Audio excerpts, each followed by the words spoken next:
ইসলামে মুসলমানের প্রধান কাজগুলোকে ৫টি স্তম্ভ বা 5 pillars বলা হয়।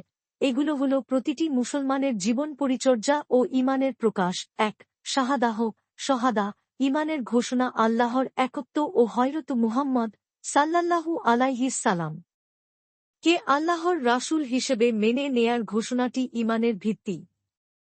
এটি ছাড়া কেউ মুসলমান বলা হয় না। ২. নামাজ, সালাত, দৈনিক প্রার্থনা মুসলমানদের দিনে ৫ বার নামাজ পড়া ফরজ দায়িত্ব হিসেবে রয়েছে, ফজর, জোহর, আসর, মাগরিব ও ঈশা।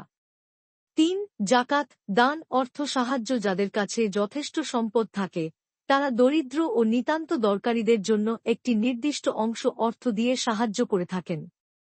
এটি ইসলামের সমবেত অর্থনৈতিক সহমর্মিতা ও সামাজিক ন্যায়বিচারের কাজ। ৪. সোম, রমজানে উপবাস রমজান মাসে ভোর থেকে সূর্যাস্ত পর্যন্ত খাদ্য, পানীয় ইত্যাদি পরিহার করে উপবাস করা, আত্মসংযম ও ইবাদতের জন্য অনুশীলন করা। ৫. হজ্জ, জীবনে অন্তত একবার তীর্থযাত্রা সক্ষম মুসলমানদের জন্য জীবনে অন্তত একবার মক্কায় হজ্জ পালন করা ফরজ, যদি শারীরিক ও আর্থিকভাবে সচ্ছল হন।